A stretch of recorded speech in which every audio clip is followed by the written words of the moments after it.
kemudian ikhtiar ke kami, langsung turun gulanya. Nah, beliau masih rutin jadwal, rutin kontrol ke dokter setiap bulan sekali. Nah, itu pas dicek ternyata gulanya kemarin tinggi lagi. Nah, di saat gulanya tinggi, sama dokter disarankan untuk operasi. Nah, operasinya justru operasi mata. Karena matanya itu mulai kabur kalau untuk melihat. Nah, apa namanya, orang udah tua, orang udah usia mendapat kabar seperti itu, otomatis kan jadi apa namanya, jadi tambah stres, jadi tambah pikiran, badannya jadi tambah ngedrop, badannya jadi tambah lemes. Namun bersyukurnya alhamdulillah keluarganya menyemangati, keluarganya memotivasi. Singkat cerita datang lagi lah ke tempat kami. Alhamdulillah begitu datang lagi disemangatin lagi, kemudian pikiran-pikiran negatif, pikiran-pikiran buruk mulai dirubah lagi, alhamdulillah terapi lagi, begitu dicek, alhamdulillah normal lagi. Yang pada intinya gitu teman-teman. Ya siapapun yang lagi sakit, ketika mendapat diagnosa dari medis, kemudian ditakut-takuti dengan efek ini segala macam, tenangkan pikiran dulu. Tenangkan pikiran dulu. Ingat, Allah berfirman, wa idza maritu fahuwa yasfin. Jika aku sakit, Allah yang menyembuhkan. Makanya tugas kita ikhtiar ke rumah sakit, tugas kita ikhtiar ke dokter, tugas kita ikhtiar ke herbal, ke tabib, itu hanya sebagai wasilah. Namun ketika mereka sudah ambil peran untuk menentukan bakal sembuh atau tidak, bakal ini, bakal itu, nah itu biasanya justru malah melampaui batas. Contoh lagi teman-teman, contoh lagi ketika orang-orang yang sakit anxiety, orang-orang yang sakit anxiety, sakit asam lambung, nah itu justru malah kadang hanya udah kamu ke psikiater, udah kamu minum obat penenang, kamu minum obat tidur, namun gak melihat jangka panjangnya. Gak sedikit lagi sekarang ketika orang hamil, lewat 2 hari saja, itu udah langsung diagnosanya apa? Sesar. Karena Pak, pinggulnya sempit. Karena pinggulnya sempit dan lain sebagainya. Ini sesuatu yang sebetulnya kurang pas gitu teman-teman. Sesar itu boleh-boleh saja ketika dalam kondisi urgent. Namun kalau sesar dengan alasan pinggul sempit, sejak kapan Allah menciptakan jalan lahir manusia yang sempit? Sejak kapan? Nah, gini teman-teman, makanya kita harus berpikir lebih realistis lagi, kita berpikir lebih waras lagi gitu. Jangan langsung mengiyakan. Contoh zaman sekarang, maaf ya, orang yang sakit, paling sakit di perut, kemudian berdampak pipisnya berbusa. Padahal ada solusi lain tanpa harus memotong ginjalnya. Ketika ginjalnya udah dipotong, dia harus cuci darah seminggu 2 kali. Tentara Allah yang namanya ginjal dalam perut sudah diambil, sudah dipotong, kemungkinan sembuhnya sudah sulit teman-teman. Kemungkinan sembuh alaminya sudah sulit. Karena dia akan ketergantungan. Setiap seminggu 2 kali harus cuci darah. Sekali nggak cuci darah, nggak karuan ke badan. Bahkan kulit sampai menghitam dan lain sebagainya. Contoh kembali lagi kayak kemarin terjadi ke jamaah kami juga. Ya jamaah kami udah lama. Beliau itu udah lama banget kayak ke majelis. Kami dapat kabar, beliau tiba-tiba pagi-pagi datang ke tempat kami. Datang ke majelis dengan penyakit sakit perut waktu itu. Katanya sakit yang teramat sangat. Ya, sakit yang teramat sangat. Pas datang ke tempat kami, saya melihat apa? Ini kondisinya udah dehidrasi parah. Kondisinya sudah dehidrasi yang sangat parah. Makanya saya sarankan ke suaminya, Mas, ini bawa ke rumah sakit aja. Karena kondisinya dehidrasi parah. Harus segera ada pertolongan yang langsung masuk. Gitu. Akhirnya diimpus lah.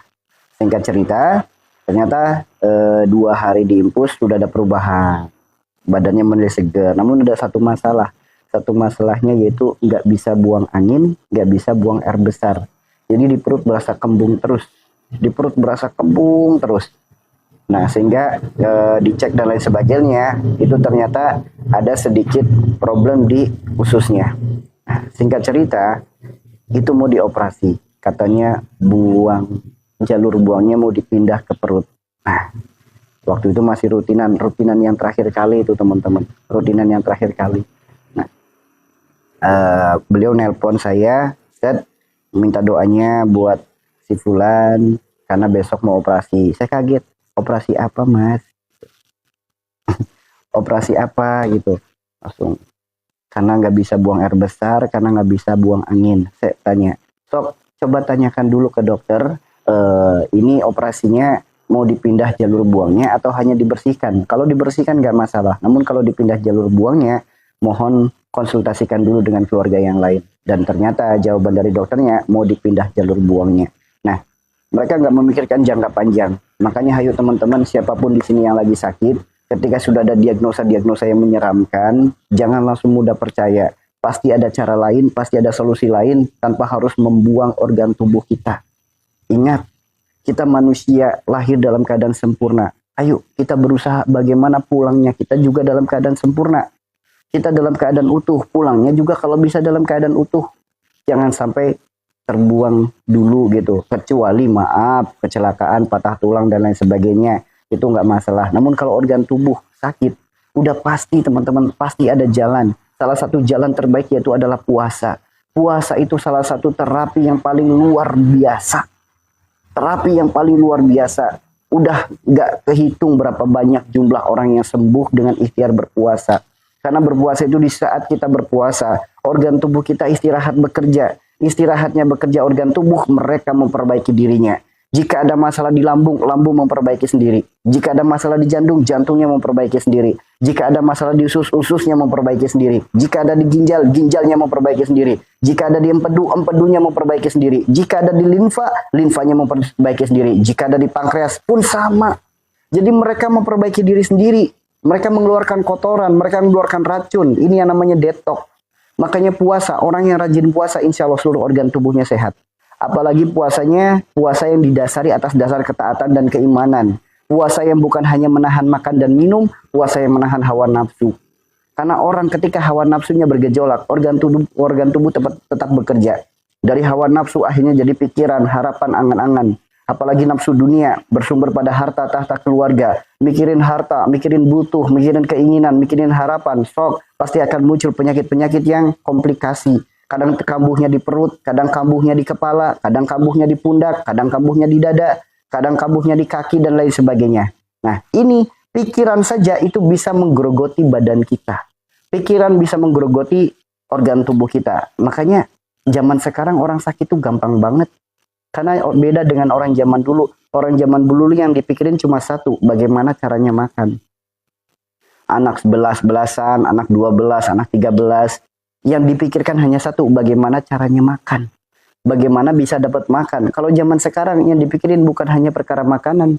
Perkara butuh, perkara cicilan, perkara angsuran, perkara ini, itu, dan lain sebagainya. Belum lagi keinginannya, belum lagi harapannya, pengen punya ini, pengen punya itu. Banyak yang dipikirkan. Sehingga zaman sekarang orang mudah sekali terkena penyakit, mudah sekali terkena sakit. Beda dengan orang zaman dulu. Orang zaman dulu pikirannya cuma satu, yaitu bagaimana caranya bisa makan. Itu aja. Tuh, bahkan orang zaman dulu memiliki kekuatan yang sangat luar biasa. Makan gak makan, yang penting kumpul. Orang zaman sekarang, Masya Allah, lagi ngumpul aja, belum tentu ngumpul secara hati. Lagi duduk bareng, lagi makan bersama, satu pegang HP, satu pegang HP, satu lagi pegang HP. Komunikasinya dengan yang jauh. Dengan yang di hadapan sendiri, dengan yang di sekitar sendiri, justru gak ada komunikasi. Nah, tuh teman-teman, makanya zaman sekarang orang gampang sekali, mudah sekali yang namanya sakit. Mudah sekali, karena pikirannya udah nggak bisa kekontrol dan nggak bisa terkendalikan. Segala apa dipikir, segala apa muncul keinginan, harapan, angan-angan. Melihat di sosial media seperti ini, pengen seperti itu. Melihat di sosial media tentang kesuksesan, afiliasi dan lain sebagainya, pengen seperti itu dan lain sebagainya.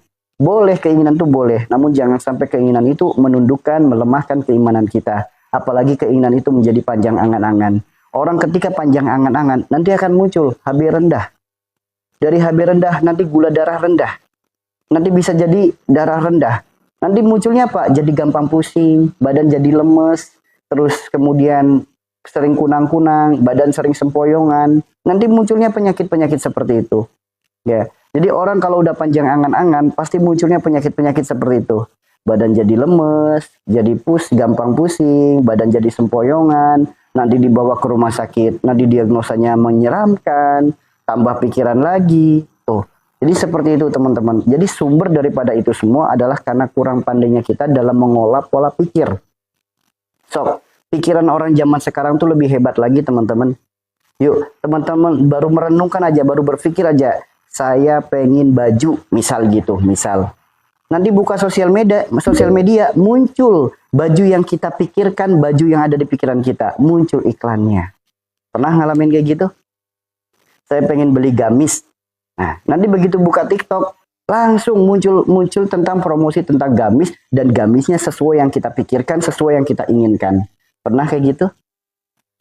Tuh teman-teman, pikiran kita tuh udah sangat luar biasa kekuatannya. Makanya pikiran ke luar diri kita aja bisa menarik magnet sebegitu besar, apalagi kalau ini terus-terusan dipakai. Makanya kewalahan organ tubuhnya. Sebagaimana orang-orang zaman sekarang yang terkena penyakit anxiety, yang terkena penyakit panic attack, yang terkena penyakit asam lambung, itu karena apa? Ininya nggak bisa berhenti, ininya nggak bisa istirahat, mikir mulu, kekhawatiran mulu, ketakutan mulu, kecemasan dulu. Jadi si pikiran tuh nggak pernah bisa tenang. Makanya Pak, kegelisahan terus ada, was-was terus ada, makan tidak enak, tidur tidak nyenyak, hidup penuh gelisah, hati berdebar-debar, hati gundah nggak karuan, datang pagi panik, datang siang takut. Nanti akan munculnya seperti itu, karena pikiran ini kekuatan sangat dahsyat teman-teman. Ya, tahu dari mana sosial media?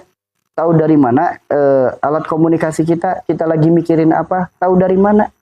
Kita lagi sedih misal, buka sosial media, ada nasihat sesuai dengan apa yang kita rasakan.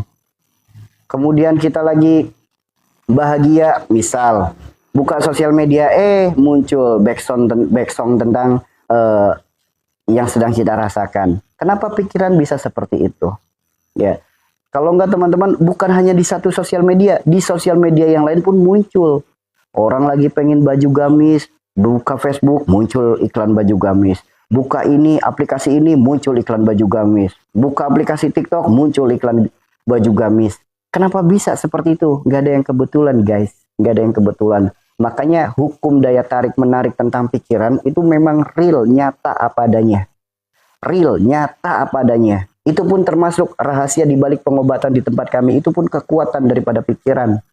Ya, jadi ketika kita memunculkan keyakinan sembuh, insya Allah orangnya sembuh. Namun kalau kitanya ragu, kitanya nggak lillah, kitanya dengan berat hati, ya sulit sembuhnya. Jadi kunci daripada ikhtiar, satu, terapisnya harus yakin. Karena Allah yang menyembuhkan. Kedua, pasiennya pun harus yakin. Nah, dengan keyakinan yang sama, maka insya Allah ketemu yang namanya sembuh. Namun kalau terapisnya udah ragu-ragu dulu, tidak lillah, tidak sepenuh hati, kemudian asal-asalan, ya udah, maka nggak maksimal hasilnya. Nggak maksimal hasilnya. Tuh, contoh kayak live pengobatan. Ketika saya nggak yakin nih, dalam doanya saja nggak yakin, nanti nggak berefek apa-apa ke teman-teman. Namun ketika yang didoakan penuh dengan keyakinan bahwasanya semua yang sedang mendengarkan kotorannya keluar, semua yang sedang mendengarkan penyakitnya keluar, dengan keyakinan itu berpasrah kepada Allah, maka teman-teman yang ikut live pengobatan mudah nggak muntahnya, mudah nggak. Nah, inilah kerjasama yang baik, karena pikiran itu dahsyat. Pikiran itu dahsyat. Andaikan orang anxiety, andaikan orang asam lambung, andaikan orang panic attack, andaikan orang GERD, dia bisa mengolah pola pikirnya, insya Allah cepat sembuhnya. Kenapa? Orang-orang seperti itu nggak bisa mengontrol pola pikirnya, karena selalu merasakan ketakutan-ketakutan terus, selalu merasakan kekhawatiran terus, selalu merasakan kecemasan terus. Pikiran nggak pernah istirahat, pikiran nggak pernah diam. Makanya zaman sekarang mengontrol pikiran itu agak sulit teman-teman, sulit sekali. Sekarang jangan dengan zaman dulu beda. Zaman dulu sholat insya Allah pola pikir bisa langsung lillah gitu. Zaman sekarang lagi sholat ingat remote, ingat gunting kuku, ingat kunci kendaraan. Pokoknya apa yang lagi dicari ketemu, apa yang lagi dicari keinget. Tuh teman-teman. Karena pikiran-pikiran itu sangat luar biasa. Makanya ayo kita umat akhir zaman, yuk tatalah pola pikir kita menuju pola pikir yang positif. Karena Allah sesuai dengan prasangka hambanya. Kalau kita senantiasa berpola pikir positif, insya Allah kebaikan akan senantiasa mendatangi kita. Gitu ya. Silakan. Iya, silakan.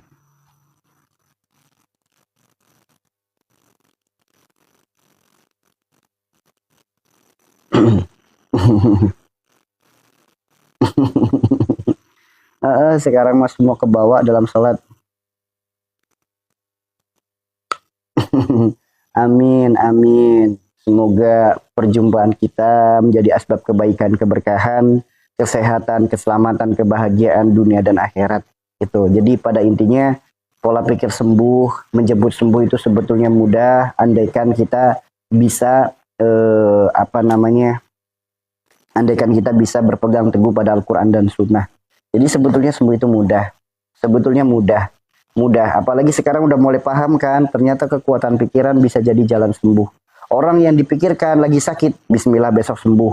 Bismillah besok sembuh. Bismillah besok sembuh. Bismillah nanti sembuh. Bismillah nanti malam sembuh. Yang dipikirkan itu mulu, maka akan terwujud sembuhnya. Namun kalau dipikiran, ya Allah, ini sakit gini terus, kapan sembuhnya? Ya udah, lama sembuhnya, kapan-kapan sembuhnya. Ya Allah, kapan sembuhnya? Kapan-kapan sembuhnya? Namun kalau yang ketika lagi sakit, pola pikir kita positif terus. Allah titipkan sakit untuk menggugurkan dosa saya. Berarti karena dosa saya banyak, ibadah saya harus makin semangat. Nah, karena dengan ibadah yang semangat, kita menata hati kita, Allah akan tata kehidupan kita. Kita perbaiki hati kita, Allah akan perbaiki segala-galanya. Dengan mindset keyakinan seperti itu, sembuhnya dapat. Kemudian sembuhnya dengan sembuh yang berkah. Sembuh yang diiringi dengan keimanan dan ketaatan kepada Allah. Amalan yang untuk pikiran agar tenang apa gini. Mau pakai amalan apapun, tidak akan berdampak apa-apa pada diri kita kalau diri kita sendiri nggak melatihnya. Contoh, amalan katakanlah zikir ini sekian kali bisa menenangkan pikiran, belum tentu. Belum tentu. Karena kembali alam bidikrillah tatmainul qulub. Hanya dengan berzikir, zikir itu bukan amalan. Zikir itu ingat dengan Allah. Ketika lagi ada masalah, ingat Allah. Tenang, ada Allah. Allah yang bakal bantu, Allah ada yang bakal nolong. Dikecewain orang, tenang, ada Allah. Saya memaafkan, saya tetap belajar jadi orang yang baik karena Allah dan untuk Allah. Pokoknya apapun kejadian yang menimpa diri kita, ingat Allah. Ya, jadi amalannya itu, ingat Allah. Kapanpun ingat Allah. Lagi sakit, ingat Allah. Allah yang maha menyembuhkan, ntar juga sembuh sama Allah. Ketika lagi besok cicilan harus bayaran, ingat dengan Allah. Allah yang maha memberi rezeki. Insya Allah nanti dikasih rezeki untuk lunasin. Gitu. Jadi kita sendiri yang harus berubah. Karena Allah sendiri berfirman, Allah tidak akan merubah suatu kaum sebelum ia merubah dirinya sendiri. Jadi kitanya sendiri, bukan istighfar sekian kali, zikir ini sekian kali, nggak ngaruh.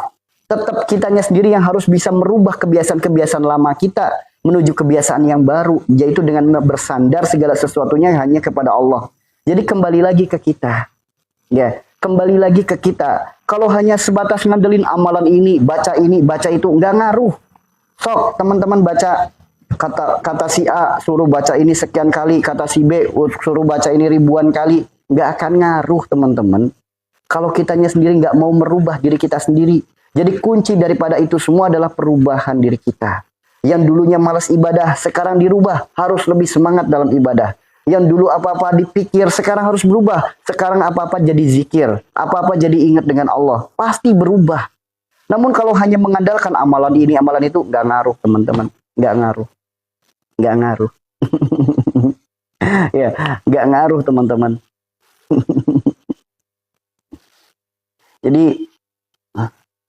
Jadi nggak ngaruh ketika kita hanya berpola pikir amalan apa, nggak ngaruh. Nggak ngaruh. Ya, tapi dengan insya Allah, dengan kita mohon jangan spam ya teman-teman ya. Mohon jangan komen spam. Mohon jangan komen spam. Ya, jadi dengan kita sendiri yang bisa merubah diri kita, dari situlah jalannya sembuh. Ya, dari situlah jalannya sembuh.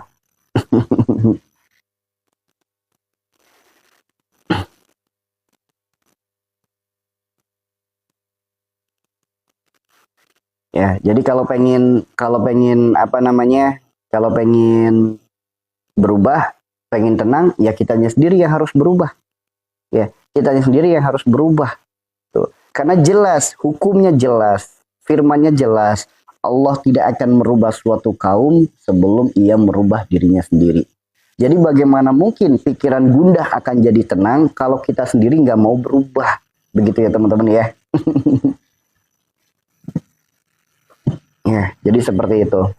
Jadi mau apapun bacaannya, apakah bisa langsung bikin hati tenang? Kembali berproses. Nanti kalau kita udah terbiasa berproses seperti itu, nggak usah baca panjang lebar, cukup astagfirullah. Itu aja langsung bisa bikin hati tenang. Karena jelas Allah berfirman, "Ala bidzikrillah tatmainul qulub." Hanya dengan ingat dengan Allah, hati akan jadi tenang. Hanya dengan mengingat Allah, hati akan jadi tenang.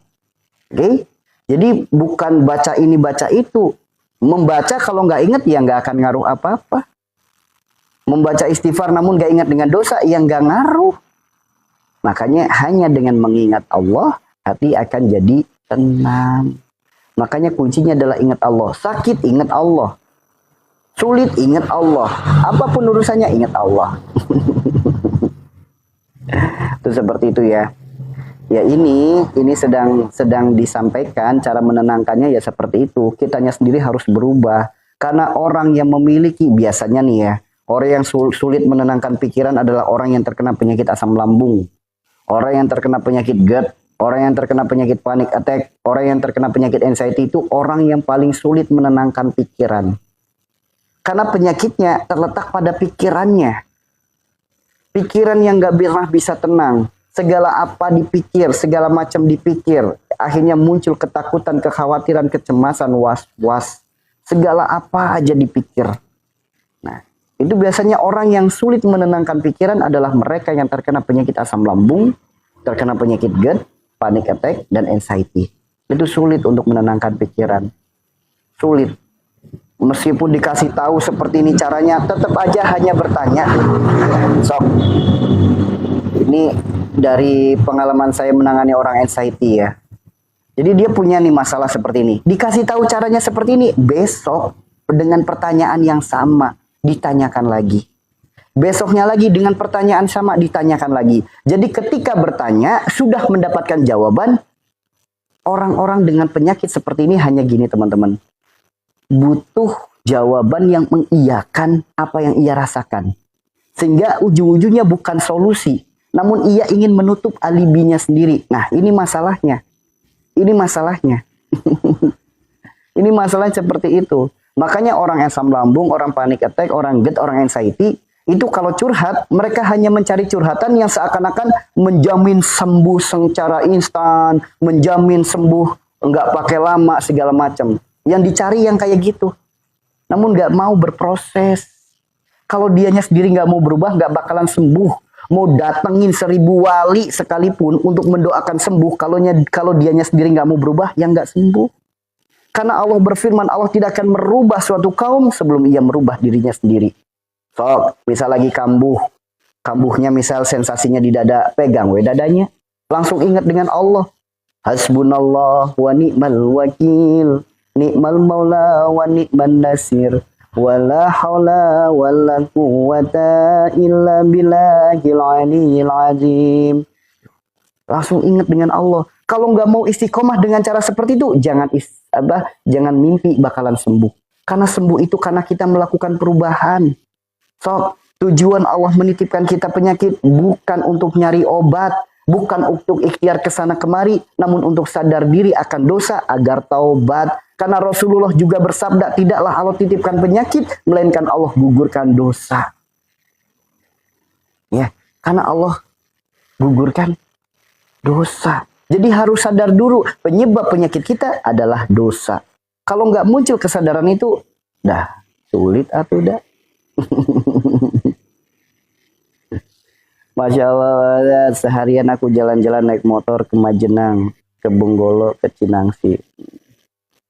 Ke Majenang pernah, ke Benggolo pernah, ke Cinangsi alhamdulillah pernah. Bahkan saudara saya banyak di Cinangsi. Ya, sekarang seperti itu. Makanya gini, contoh, saya membuat VT tentang anxiety. Ya, saya ini lagi cek kodam, salah kamar. Saya contoh buat VT tentang anxiety. Saya buat VT tentang anxiety. Padahal di situ dikasih tahu, ini loh jalan sembuhnya. Ini loh ketika lagi kambuh, seperti ini yang harus dilakukan. Tetap aja isi komentarnya apa, gimana caranya sembuh, gimana caranya sembuh. Padahal udah dikasih tahu di isi VT-nya, ini loh jalannya untuk sembuh.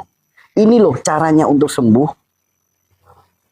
Namun yang dijadikan pertanyaan, jadikan komen apa? Gimana caranya untuk sembuh? Apa kakak merasakan badan yang ikut turun? Berat badan yang turun? Apa kakak merasakan pusing terus-menerus? Lah, padahal udah dikasih tahu, ini loh jalannya untuk sembuh. Ya, oke, makanya sekarang, ayo sadarlah akan dosa. Udah.